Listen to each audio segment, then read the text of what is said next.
prosecutors uncover bribery case involving Core Pacific City chairman and KMT councilor. 4.9 magnitude earthquake strikes offshore near Hualien, Taiwan. Kenting authorities intensify beach inspections, issue more fines. Chinese military plane violates Japan's airspace for the first time. South Korea vows tougher stance on digital sex crimes. India's Modi steps into Ukraine peace vacuum. Flooding kills scores as Sudan grapples with civil war. Chinese scientists use lunar soil to produce water.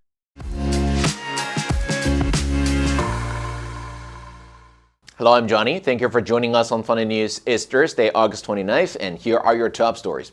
In local news, the Taipei District Prosecutor's Office has uncovered a bribery case involving Core Pacific City Co. Limited Chairman Shen Qingjing, who allegedly bribed KMT Councilor Ying Xiaowei nearly $10 million to influence the floor area ratio for the Living Mall project. Following the investigation, 6 suspects were questioned, with Shen, Ying, and an assistant detained over concerns of evidence tampering and flight risk. The Central Weather Bureau reported a significant earthquake early this morning at 4:14 a.m. A magnitude 4.9 earthquake struck 19.9 kilometers northeast of Hualien County government, near the offshore area of Hualien County, with a depth of 28.1 kilometers. The墾丁National Park Management Office continued its beach inspections on the 28th, removing unauthorized items and issuing 9 more fines of $1,000 each. Following earlier actions that cleared 180 umbrellas and issued 3 fines, local businesses hastily dismantled illegal structures to avoid further losses. The Japanese government top spokesperson said Tuesday that the violation of Japan's airspace by the Chinese military plane is completely unacceptable, a day after Japan scrambled its military in response to what it described as an unprecedented incursion. While Beijing stated it has no intention of violating any country's airspace, China's military assertiveness in the Asia-Pacific, where it has vast territorial claims, has been a growing source of concern for the U.S. and China's neighbors in the region, with confrontations becoming more common. Chief Cabinet Secretary Yoshimasa Hayashi said a Chinese military Y-9 intelligence-gathering aircraft entered Japanese airspace over the territorial waters off the Danjo Islands southwest of Kyushu from about 11:29 to 11:31 a.m. Monday local time, prompting Japan's Air Self-Defense Force to warn it away. He stated, "The incursion of our nation's airspace by a Chinese military aircraft is not only a serious violation of our country's sovereignty but also a threat to our safety, and we consider it completely unacceptable." Hayashi said Japan lodged an extremely severe protest with the Chinese government through diplomatic channels on Monday and strongly demanded that preventive measures be taken. South Korean President Yoon Suk-yeol on Tuesday called for thorough investigations into digital sex crimes after media reported that sexually explicit deepfake images and the videos of South Korean women were frequently found in Telegram chat rooms. The reports by domestic media in recent days coincided with the arrest of Pavel Durov, Telegram's Russian-born founder, over the weekend as part of a French investigation into child pornography, drug trafficking, and fraud on the encrypted messaging app. Yoon said, "It's an exploitation of technology while relying on the protection of anonymity. It's a clear criminal act." According to South Korean police, 297 cases were reported in the first 7 months of the year, up from 180 last year and nearly double the number in 2021 when data first began to be collated. Most of the accused were teenagers and people in their 20s. An analysis by the Hankyoreh newspaper, which went viral, looked at Telegram channels where it said deepfakes of female university and high and middle school students were being shared. Telegram's reputation has been tarnished for some years in South Korea after it emerged that an online sexual blackmail ring was operating mostly in the app's chat rooms.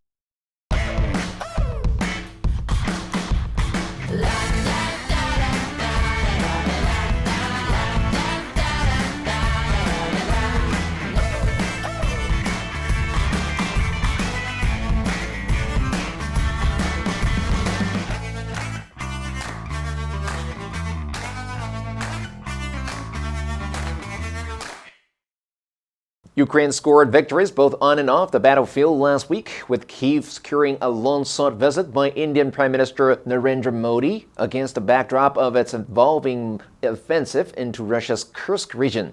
A wartime visit by Modi, the popular and powerful leader of the world's second most populous nation, its fifth largest economy, and a major military and economic partner for Russia, has long been near the top of Kyiv's diplomatic wish list, second perhaps only to a visit by China's President Xi Jinping. With a ceasefire proving elusive after 2.5 years of war, Kyiv's friends and enemies alike will see opportunity in Modi's outreach. On Monday, President Joe Biden commended Modi on his Ukraine visit, praising the leader's message of peace and ongoing humanitarian support. Oleg Ignatov, a senior analyst for Russia at the Crisis Group, told ABC News that Russians are also positive about the visit, adding that Russia will welcome their role if their role is constructive. He noted that in the Kremlin's eyes, the U.S. and its Western partners, even officially non-aligned ones like Switzerland and Austria, have lost their position as independent, impartial players, and they can't be middlemen. State-run news agency Sudan reported Tuesday that the death toll from floods in Sudan has risen to 132, citing a government committee. This marks the latest tragedy for the Northeast African nation, already plagued by civil war. Flash floods triggered by heavy rains and a collapsed dam swept through villages, destroying more than 12,000 homes in 10 provinces, with more than 30,000 families affected. Many of the casualties were recorded in Sudan's northwest Red Sea state, where at least 30 people were killed after the collapse of the Abad Dam in Port Sudan on Sunday. According to the United Nations Office for the Coordination of Humanitarian Affairs, OCHA, the death toll could rise significantly as many people are still missing and displaced. Some residents were forced to escape to the mountains for safety, while others were evacuated. OCHA noted that damage to the telecommunication network has made it difficult to gather accurate information. The damage to the dam, which is the primary source of freshwater for Port Sudan, is expected to impact water supplies and worsen the situation in Red Sea state. This flooding adds to the devastation from floods that have affected the country since June, leaving over 100,000 people displaced. State broadcaster CCTV reported on Thursday that Chinese scientists have discovered a brand new method for producing large quantities of water using lunar soil brought back from a 2020 expedition.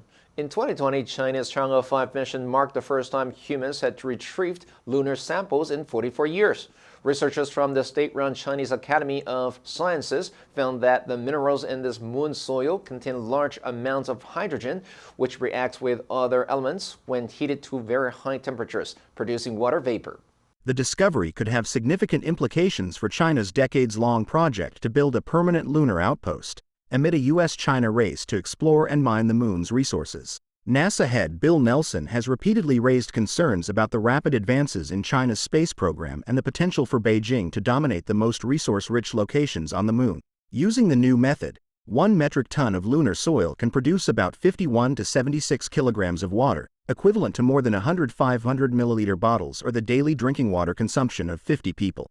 China hopes that recent and future lunar expeditions will lay the groundwork for the International Lunar Research Station, ILRS, an initiative it is co-leading with Russia.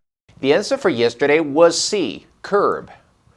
The new policy aims to curb the use of single-use plastics to protect the environment. Did you answer correctly? Now let's delve into the news of Chinese military plane violates Japan's airspace for the first time. Number 1, scramble. 匆忙或艰难的完成某事。The firefighters scrambled to rescue the people trapped in the burning building. Number 2, unprecedented. 前所未有的. The company achieved unprecedented success with its new product launch.